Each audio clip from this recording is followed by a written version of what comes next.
Dear students, চলো আজকে আরো একবার সহজ স্টাডিতে বাংলা ক্লাসে তোমাদের সকলকে স্বাগত জানাই।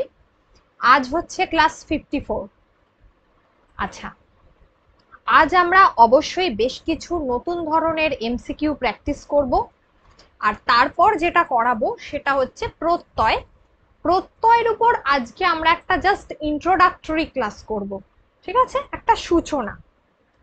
প্রত্যয় এমনই একটা বিষয় বাংলা ব্যাকরণের ক্ষেত্রে মূলত যেটা যত বেশি প্র্যাকটিস করা যায়, এবং নিয়মগুলো শুধুমাত্র আমরা অনেক সময় দেখলে গুলিয়ে ফেলি, তাই জন্য এটা বোঝার বিষয় রয়েছে। তো আমি একটু একটু করে করাবো। প্রত্যয় অনেকগুলো নিয়ম আছে, তোমাদের অত নিয়ম করতে হবে না, মোটামুটি ভাবে পরীক্ষায় যেগুলো আসে সেই কটা করে গেলেই হবে তোমাদের পরীক্ষার জন্য অবশ্যই। চলো আজকে আমরা আমাদের ক্লাস স্টার্ট করি এমসিকিউ দিয়ে। যেটা প্রথম আমরা করব বলছে মেক গুড। তোমাদের মনে হতে পারে আর এই ফার্স্ট কোয়েশ্চেনটা তো একটা ইংরাজিতে আসা কোয়েশ্চেন, কেন হঠাৎ করে আমরা এই ধরনের প্রশ্ন করছি। ঠিক আছে, এটা মনে হতে পারে। আসলে বিষয়টা হচ্ছে ইংরাজিতে আসা প্রশ্ন নয়, একটা ব্যাপার থাকে যে ট্রান্সলেশন। ঠিক আছে, যাকে আমরা ট্রান্সলেশন বলি, বাংলায় ট্রান্সলেশন করতে হবে, বঙ্গানুবাদ। এই প্রশ্নটা ঠিক সেই ধরনের প্রশ্ন। মেক গুড মিনস হচ্ছে, এটাকে আমরা ইংরাজিতে বলবো এটা হচ্ছে একটা প্রেজাল ভার্ব বা group verb. Phrasal verb or যেটাকে আমরা বলি গ্রুপ ভার্ব। কিন্তু মেক গুড বলে কোনো প্রেজাল ভার্ব বা গ্রুপ ভার্ব সাধারণত ওইভাবে হয় না। তো এটাকে আমাদের আরেকটু সহজ করে বললে বা প্রকৃতভাবে বললে যেটা বোঝায় একটা ইডিয়ামস, অর্থাৎ একটা প্রবাদ বাক্য। ঠিক আছে, আমরা যেমন অনেক আমাদের প্রবাদ বাক্য পড়ছি বাংলার ক্ষেত্রে, সেরকমই এটা ইংরাজির ক্ষেত্রে একটা প্রবাদ বাক্য মেক গুড, যার প্রকৃত অর্থ হচ্ছে সাকসেসফুল হওয়া, অর্থাৎ জীবনে সফল হওয়া। মেক গুড মিনস হচ্ছে যার প্রকৃত অর্থ হচ্ছে সাকসেসফুল হওয়া বা সফল হওয়া। কিন্তু তোমাদের এখানে দেখো যে অপশনগুলো দিয়েছে, এতে দিয়েছে ক্ষতিপূরণ, বি হচ্ছে তৈরি করো, সি হচ্ছে ভালো কাজ, ডি হচ্ছে ভালো জিনিস। তো এই অর্থে যেটা আমরা বলবো, ক্ষতিপূরণ করা মানে সফল হওয়া মানে কিন্তু ক্ষতিপূরণ ওই সেন্সে বলছে না। এখানে এই সেন্সে বলছে যে তোমার ক্ষতিপূরণটা করে, তোমার সময়ের ক্ষতিপূরণ করে জীবনে তুমি সফল হও, সেই জায়গাটা। তাই জন্য এক্ষেত্রে উত্তর হয়েছে 1A। এই জন্য এখানে উত্তর হবে 1A। তৈরি করো, ভালো কাজ, ভালো জিনিস, এগুলো কিন্তু হবে না। ওকে, খেয়াল রেখো। চলো নেক্সট, এটা একদম একটা নতুন ধরনের প্রশ্ন। আমরা নেক্সট কোয়েশ্চেনে যাব, যেটা হচ্ছে আচ্ছা, ভবিষ্যৎকালের অনুজ্ঞায় কোন পুরুষ ব্যবহার করা হয়? যদি আমরা বলি ভবিষ্যৎকাল আর অনুজ্ঞা, অনুজ্ঞা মানে তোমরা তো জানো আদেশ, অনুরোধ, উপদেশ, এইগুলোকে বোঝাচ্ছে, তাই তো? এটা বর্তমান কালে হয় আর একটা হচ্ছে ভবিষ্যৎকালে হয়। কিন্তু সেটা কখন হবে যে আমরা কাউকে আদেশ করছি, অনুরোধ করছি, ঠিক আছে, এটা কি ক্ষেত্রে হতে পারে? আমরা কাউকে আদেশ করছি, উপদেশ দিচ্ছি, এগুলো করলে তাহলে এটা আমাদের হবে যেটা, সেটা হচ্ছে অনুজ্ঞায় কোন পুরুষ ব্যবহার করা হবে? অলওয়েজ উত্তম পুরুষ, অর্থাৎ আমি, আমি করব। এই যে যখন কোনো আদেশ, অনুরোধ এগুলো বোঝাচ্ছে, তা আমি, এই উত্তম পুরুষ মিন্স হচ্ছে আমি। তাহলে ভবিষ্যৎকালের অনুজ্ঞা যদি বলি, সেক্ষেত্রে কিন্তু তাহলে উত্তম পুরুষ ব্যবহার করা হবে। এবার প্রশ্ন উঠতে পারে, আচ্ছা উত্তম পুরুষ কিভাবে ব্যবহার করা হবে? উত্তম পুরুষ আমরা কিভাবে ব্যবহার করতে পারি? অনেক সময় এটা নিয়ে প্রশ্ন উঠতে পারে। যদি সেক্ষেত্রে এই জাতীয় প্রশ্ন ওঠে, তাহলে আমরা যেটা বলবো যে উত্তম পুরুষ মানে আমরা কি জানি? আমি। মধ্যম পুরুষ মানে আমরা জানি হচ্ছে তুমি। আর প্রথম পুরুষ সে, তাহারা। তাহলে কেন বাদবাকিগুলো হচ্ছে না? এটা হতে পারে যে কেন বাদবাকিগুলো হচ্ছে না, কেন উত্তম পুরুষ হচ্ছে। উত্তম পুরুষের এক্ষেত্রে একটা গুরুত্বপূর্ণ ভূমিকা থাকবে। ঠিক আছে, এই ক্রিয়ার তো একটা ভাব, অনুজ্ঞা হচ্ছে ক্রিয়ার একটা ভাব, তাই তো? অনুজ্ঞা যদি ক্রিয়ার একটা ভাব হয় তাহলে এক্ষেত্রে যেটা তোমরা করবে, যেটা এক্ষেত্রে তোমরা করবে যদি ক্রিয়ার এটা ভাব হয় তাহলে দেখো সেক্ষেত্রে আমরা কি করতে পারি, আমরা ক্রিয়াটাকে আগে ভালো করে বুঝবো। আগে আমরা এইটা বুঝবো যে অনুজ্ঞা ভাবটা কখন হয়, এটা একটাকে মুড বলা হয়। ঠিক আছে, মুড বলা হয়। যেমন ধরো আমি বলছি যে কোনো কাজ করবার সময় যদি আদেশ, অনুরোধ, অনুমতি, আশীর্বাদ এইগুলো বলি আমরা, যে তোমার মঙ্গল হোক, বা মন দিয়ে পড়ো, কাজটা করো, আমাকে শাস্তি দাও। ঠিক আছে, এই জায়গাগুলো। তাহলে এক্ষেত্রে আমরা বলবো যে এখানে কিন্তু উত্তম পুরুষ ব্যবহার করা হচ্ছে, মধ্যম পুরুষ ব্যবহার করা হচ্ছে, দুটোই ব্যবহার করা হয়, কিন্তু সব থেকে বেশি ব্যবহার করা হচ্ছে উত্তম পুরুষ। সব থেকে বেশি ব্যবহার করা হয় উত্তম পুরুষ। তার কারণ যদি আমরা বলি যে আমাকে শাস্তি দাও,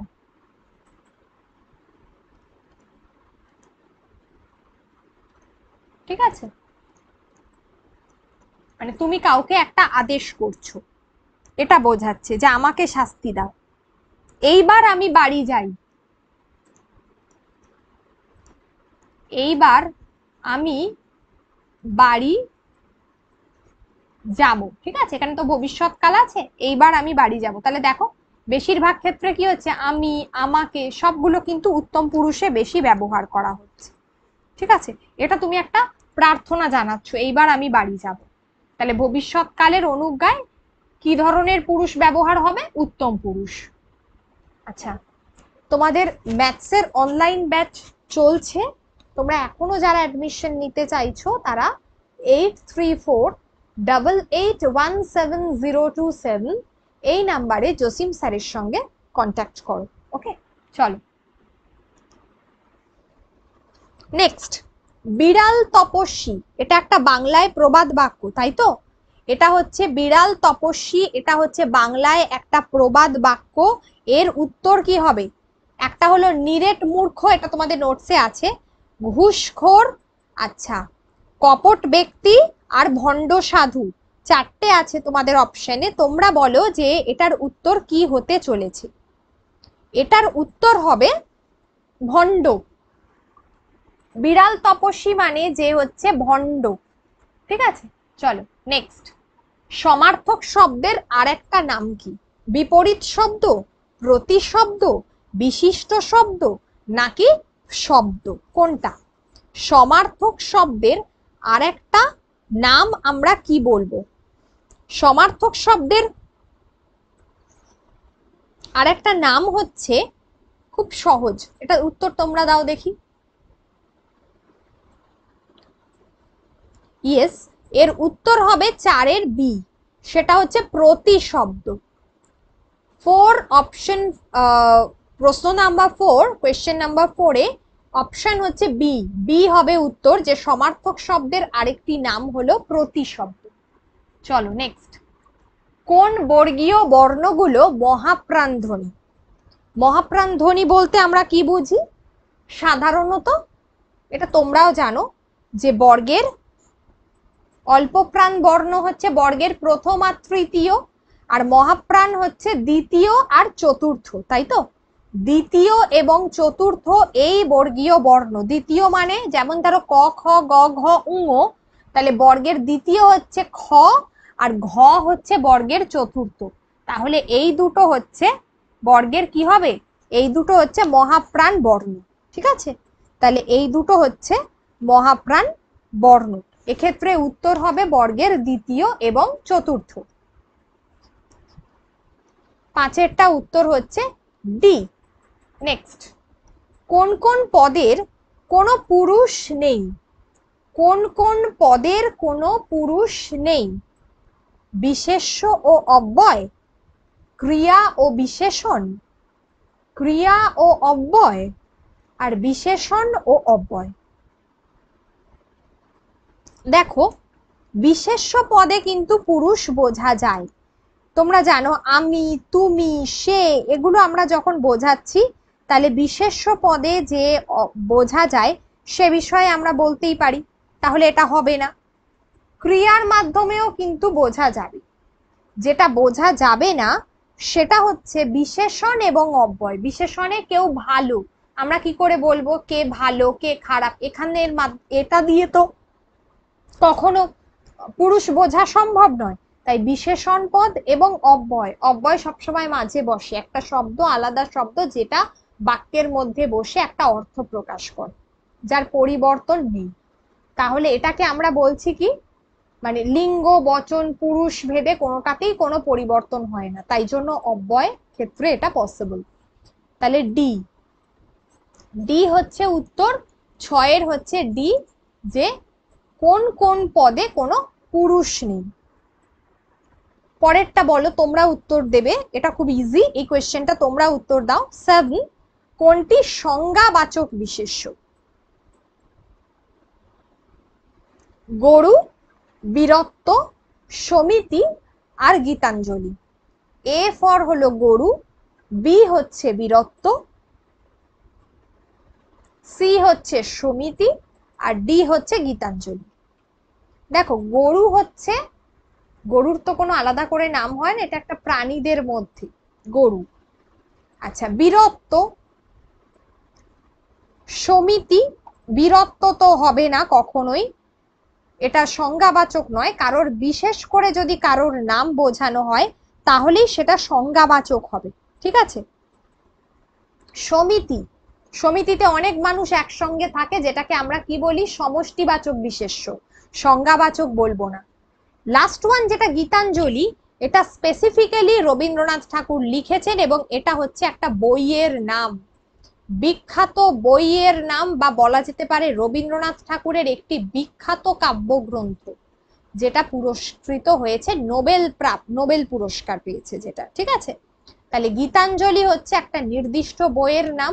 তাহলে 7 হলো ডি, এটা হবে উত্তর। 7 ডি, এটা হচ্ছে উত্তর হবে। নেক্সট, অধিকরণ কারক কয় প্রকার? অধিকরণ কারক কয় প্রকার এটা তোমাদেরকে করানো হয়েছে, উত্তরটা দাও।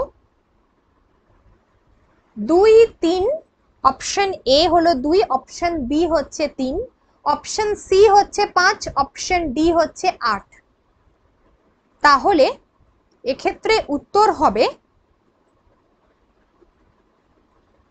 8এরটার উত্তর হবে 8এর বি। তার কারণ কি, স্থান, কাল, বিষয়,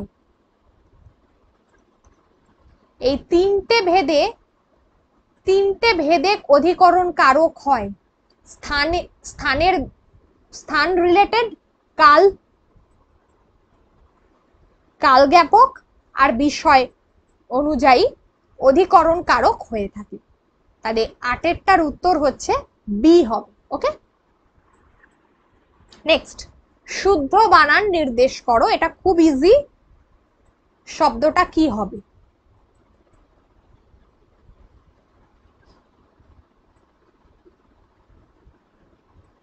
এখানে হলো একটা মজাদার বিষয় এটাই যে, মজাদার বিষয় হলো এখানে একটাই, সেটা হচ্ছে 4টে বানানই এখানে কিন্তু ভুল আছে। আমাবস্যা কথাটা আমরা অনেকে বলে ফেলি ঠিকই, কিন্তু এখানকার উত্তর অনুযায়ী বি যদিও হবে 9B, বাট এটা ঠিক নয়। তার কারণ কথাটা হবে অমাবস্যা, শব্দটা হওয়া উচিত অমাবস্যা, ঠিক আছে, অমাবস্যা শব্দটা হওয়া উচিত। তাই 9এরটা বি উত্তর হলেও আমি যেটা সঠিক স্পেলিং বা শব্দ সেটা আমি তোমাদেরকে বলে দিয়েছি। নেক্সট, রিক্ত। রিক্ত শব্দের বিপরীত শব্দ কোনটি? রিক্ত, রিক্ত বিপরীত শব্দ এখানে 4টে অপশন দিয়েছে। পূর্ণ, একটা হচ্ছে রক্ত, রক্ত কোনোদিন হবে না। শূন্য, হীন, তাহলে এখানে কোনটা উত্তর হবে বলো?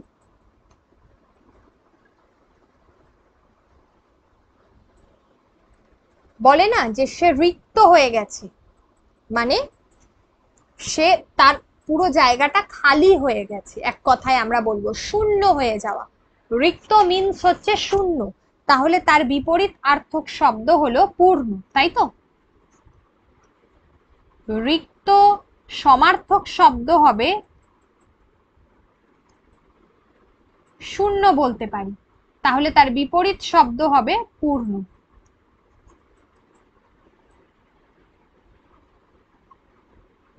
নেক্সট, অগ্রে বর্তমান থাকে যে। অগ্রে বর্তমান থাকে যে, অগ্রে জন্মায় যে কথাটা বলেনি, অনেকে এটাই করে চলে আসবে। অগ্রবর্তী, অগ্রজ, আগামী, আগন্তুক, চারটে অপশন দিয়েছি। অগ্রে বর্তমান থাকে যে, অগ্রবর্তী, অগ্রজ, আগামী, আগন্তুক। এখানে আগন্তুক যে তোমাদের মানে ধরো কেউ হঠাৎ করে এসেছে, আগন্তুক। আগামী তো আগামী বুঝতেই পারছো যে আগামী কাল আমরা বুঝি যে কাল, এই সেন্সে বোঝানো হয়। আগামীতে মানে ভবিষ্যতে কিছু একটা। অগ্রজ যে আগে জন্মায় তাকে অগ্রজ বলে। এক্ষেত্রে অগ্রে বর্তমান যে, সেটার উত্তর হবে অগ্রবর্তী। এক্ষেত্রে সেটার উত্তর হবে অগ্রবর্তী।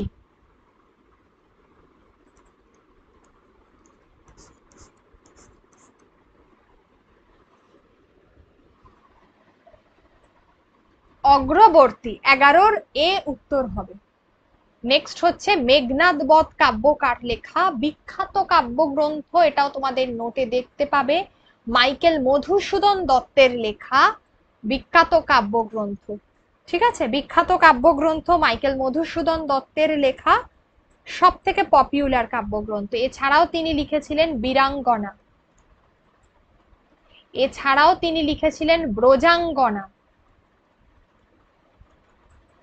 আর তার প্রথম কাব্য ছিল তিলোত্তমা সম্ভব। তিলোত্তমা সম্ভব হচ্ছে প্রথম কাব্য, তারপর মেঘনাদ বধ, তারপর বীরাঙ্গনা, লাস্ট ওয়ান ব্রজাঙ্গনা। ঠিক আছে, মানে তারপরে গুরুত্বপূর্ণ লাস্টে আর একটা আছে। যাই হোক, মাইকেল মধুসূদন দত্তের সব থেকে বিখ্যাত কাব্য কিন্তু মেঘনাদ বধ ছিল। ঠিক আছে, মেঘনাদ বধ ছিল সব থেকে বিখ্যাত কাব্য। 1860-তে প্রকাশিত হয়, 1860 প্রকাশিত হয়। ঠিক আছে, মেঘনাদ বধ কাব্য 1860-61। মেঘনাদ বধ কাব্যে মূলত 9টি স্বর্গ রয়েছে, এটা অনেক সময় আসে, বলে দিলাম তবু। তাহলে মেঘনাদ বধ কাব্য, যেটি মাইকেল মধুসূদন দত্তের লেখা, খুব বিখ্যাত। এবং প্রথম আমরা অমিত্রাক্ষর ছন্দের প্রয়োগ দেখছি, প্রথম অমিত্রাক্ষর ছন্দের প্রয়োগ, হ্যাঁ যেটা বলছিলাম 1861-তে কাব্যটি প্রকাশিত হয়। 1861-তে কাব্যটি প্রকাশিত হয়, এটা খেয়াল রেখো। চলো, আজকে তাহলে আমরা এই পর্যন্ত এমসিকিউ করব, আর এরপর আমরা প্রত্যয় সম্পর্কে একটা জাস্ট ইন্ট্রোডাক্টরি ক্লাস করব, কারণ এটা এতটাই একটু শক্ত, তো তোমাদেরকে ভয় দেখানোর জন্য বলছি না। তোমরা যদি একটু একটু করে আমরা যদি ক্লাসটা করি, তাহলে এটা প্রত্যয়টা করে নিতে পারবো, আর কঠিন বলে মনে হবে না। ঠিক আছে, তাই জন্য জাস্ট আজকে একটা ইন্ট্রোডাক্টরি ক্লাস। আচ্ছা, প্রত্যয় বলতে আমরা কি বুঝি? প্রত্যয়তে এত তোমার কি বলে এত কিছু থাকে যেগুলো আমাদের ভীষণ গুলিয়ে যায়। মূলত প্রত্যয়টা হচ্ছে প্রথমে বসবে একটা ধাতু, ঠিক আছে, অথবা শব্দ। তাহলে প্রথমে বসছে একটা ধাতু অথবা শব্দ, তারপরে বসছে প্রত্যয়জাত শব্দ, অর্থাৎ তারপরে বসছে প্রত্যয়টা, এবং সেখান থেকে আমরা পাচ্ছি একটা নতুন শব্দ, সেখান থেকে আমরা পাচ্ছি একটা নতুন শব্দ, এটাকেই বলা হয় প্রত্যয়। ঠিক আছে, তাহলে এটাই হলো প্রত্যয়, এটাই হচ্ছে এর সূত্রটা। এবার ধাতু বলতে আমরা কি বুঝি মনে আছে? আমাদের ক্রিয়াপদটা থেকে, এই যে আমরা ক্রিয়াপদ দেখি না, সেখান থেকে যখন আমরা বিভক্তিটাকে বাদ দিয়ে দিই, সেখান থেকে যখন আমরা বিভক্তিটাকে বাদ দিয়ে দিই, তাকে আমরা, যেটা পড়ে থাকে মূল যে অংশটা, তাকে আমরা বলছি কিন্তু ধাতু। ঠিক আছে, যেমন লেখ, যেমন পর, যেমন চল, যেমন হচ্ছে নাচ, এইগুলো হলো এক একটা ধাতু।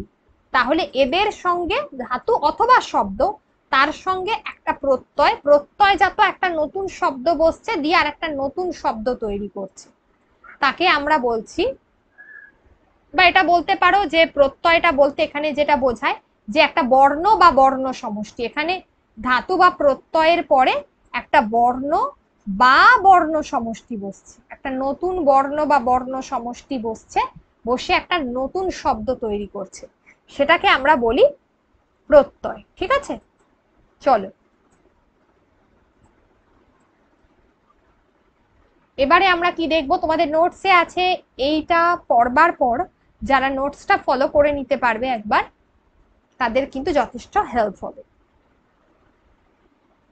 আমার মনে হয় সেখানে প্রচুর অপশন পাবে এবং তোমাদের কোনো অসুবিধা থাকবে না। আচ্ছা, প্রত্যয়কে দেখো দুটো ভাগে ভাগ করা যায়, একটা ধাতু প্রত্যয়, এই ধাতু প্রত্যয়টাকে বলা হয় কৃৎ প্রত্যয়, কৃৎ। আর একটা হলো তদ্ধিত প্রত্যয়, যেটাকে আমরা বলে থাকি শব্দ প্রত্যয়। তাহলে এই মিনিংটা কিন্তু আসে পরীক্ষায়, যে ধাতু প্রত্যয়ের আরেকটা নাম কি, সেটা হচ্ছে কৃৎ প্রত্যয়, আর তদ্ধিত প্রত্যয়ের আরেকটা নাম কি, সেটা হলো শব্দ প্রত্যয়। ঠিক আছে, তাহলে সেটা হচ্ছে শব্দ প্রত্যয়, এটা খেয়াল রাখতে হবে, এগুলো পরীক্ষায় আসে। তাহলে প্রত্যয়কে দুই ভাগে ভাগ করা যায়, যদি প্রশ্ন আসে প্রত্যয়কে কয় ভাগে ভাগ করা যায়, দুই ভাগে। এবার বিষয় হচ্ছে এই দুটো ভাগ ছাড়াও প্রত্যয়ের আরেকটা ভাগ আছে, যেটা হলো ধাত্ববয় প্রত্যয়। এই দুটো ছাড়াও প্রত্যয়ের আরেকটা ভাগ আছে, যেটাকে বলা হয় ধাত্ববয় প্রত্যয়। আসবো, এগুলো সব পড়বো এক এক করে, এটুকু খেয়াল রাখো তাহলেই হবে। মূল মূল শ্রেণী বিভাগ কিন্তু এই দুটো, মূল শ্রেণী বিভাগ এই দুটো। ওকে, মূল শ্রেণী বিভাগ এই দুটো। এবার হলো ধাতু প্রত্যয় কাকে বলে।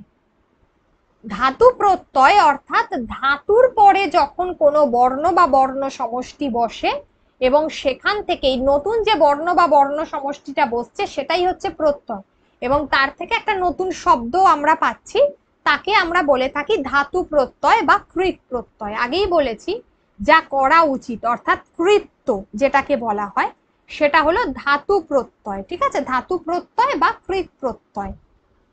এবার আমরা যদি এই যে ধাতু প্রত্যয় বা কৃৎ প্রত্যয়টা পেলাম, ধাতুর পরে বসছে, দিয়ে প্রত্যয়টা যুক্ত হয়ে একটা নতুন শব্দ গঠন করছে, খুব ভালো কথা। বিষয়টা হলো এই কৃৎ প্রত্যয় থেকে যে শব্দটা বেরোয়, এই যে কৃৎ প্রত্যয়, তার থেকে যে শব্দটা বেরোয় সেটাকে আমরা বলি কৃদন্ত শব্দ। ঠিক আছে, আমরা এখানে দেখো এই যে গত, এটা গম ধাতু থেকে এসছে, এই যে চিহ্নটা এটাকে বলা হয় পূর্বক। ঠিক আছে, গম পূর্বক ত, ত কয়ে তয়, দেখ সেখান থেকে গত, এই যে গম, এটা কিন্তু ধাতু। যেমন চল বলেছি ধাতু, যেমন হচ্ছে বক্তব্য, বীজ, বীজ কথাটা এখানে অতটা নয়, বচ যুক্ত তব্য এটাও আসে। ঠিক আছে, বচ যুক্ত তব্য এটাও হয়। পূজনীয়, পূজ যুক্ত অনীয়, তাহলে পূর্বক, পূজ পূর্বক যুক্ত অনীয়, আগেই বললাম এটাকে পূর্বক বলে। পড়া, পর পূর্বক আ, মানে পর, এটা হচ্ছে ধাতু, এটা হচ্ছে পর, ধাতুর নিচে হসন্ত হবে, যুক্ত আ, এটাকে আমরা বলছি পড়া। ঠিক আছে, এরকম প্রচুর আছে, আমরা একটু একটু করে পড়ব। এবার আমি বোর্ড ওয়ার্কের জন্য এই জায়গাটা কেন রেখেছি, এখানে আমি একটা কথা বলবো। প্রথমত ধাতু কাকে বলে একটু বলে দেব, যে ক্রিয়া, ক্রিয়াপদের সঙ্গে বিভক্তি যুক্ত হচ্ছে,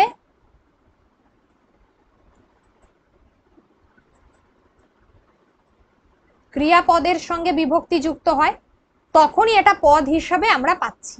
এবার এই ক্রিয়া থেকে যদি আমরা মাইনাস করে দিই, অর্থাৎ বিভক্তিটাকে যদি আমরা বাদ দিয়ে দিই, তাহলে যে মূল অংশ পড়ে থাকবে, শব্দের যে মূল অংশটা থাকবে, তাকে আমরা বলবো ধাতু।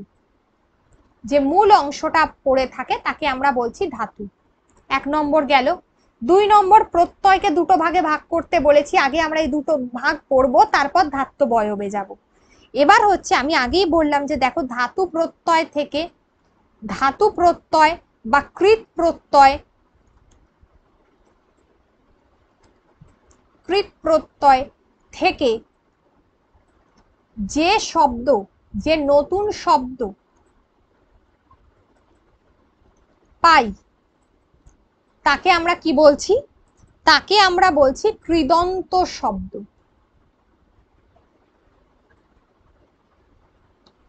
তাকে আমরা বলছি কৃদন্ত শব্দ। ঠিক আছে?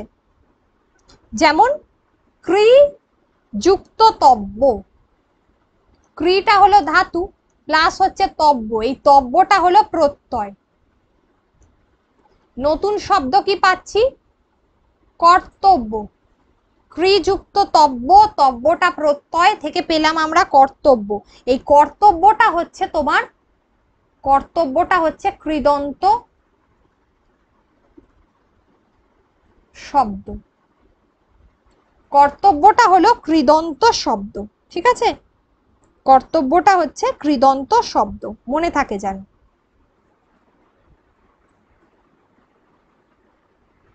তাহলে এগুলো হচ্ছে এক একটা কৃদন্ত শব্দ, যেগুলোই ধাতু থেকে আসবে। ওকে, এরকম আমরা আরো পড়ব বেশ কিছু উদাহরণ তোমরা পাবে। নেক্সট দিন আমরা ডিটেলসে কৃত প্রত্যয়টাকে নিয়ে আলোচনা করব।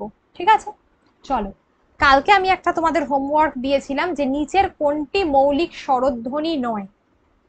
আচ্ছা, ক্লাস কেমন লাগছে তোমরা কিন্তু এটা জানাতে ভুলো না, অনেকদিন জিজ্ঞাসা করিনি। তোমরা বুঝতে পারছো কিনা, আমি ভালো বোঝাতে পারছি কিনা, কতটা হেল্পফুল হচ্ছে ক্লাসটা, কাইন্ডলি একটু জানিও কমেন্টস করে। নিচের যেটি মৌলিক স্বরধ্বনি নয় সেটি চিহ্নিত করুন। দেখো, হর্ষই, এ, অয়জফলা আকার আর দীর্ঘ, এই চারটে রয়েছে। এটুকু তোমরা, আমি জানি তোমরা জানো যে এখানে উত্তর হবে দীর্ঘ। ঠিক আছে? কারণ হর্ষই, এ আর অয়জফলা আকার এগুলো সবই কিন্তু মৌলিক স্বরধ্বনি, একমাত্র দীর্ঘটা মৌলিক স্বরধ্বনি নয়, তাই জন্য এটা হবে দীর্ঘ উত্তর।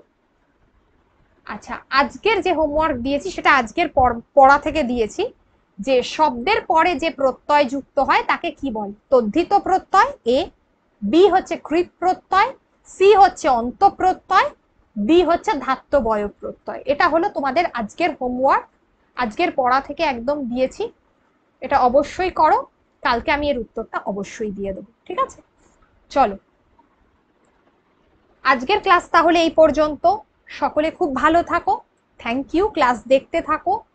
আর আশা করি তোমরা খুব তাড়াতাড়ি ওই ই বুক যেটা পিডিএফ আকারে আছে তোমাদের পঞ্চায়েতের জন্য বাংলার, সেটা খুব তাড়াতাড়ি তোমরা অবশ্যই স্যারের কাছ থেকে তোমরা নিয়ে নিচ্ছ, এবং এটা তোমাদের জন্য সত্যি খুব হেল্পফুল হবে। এবং সেটা আমি বলবো না, তোমরা বইটা নিয়ে বরং দেখে বলো যে কেমন হয়েছে।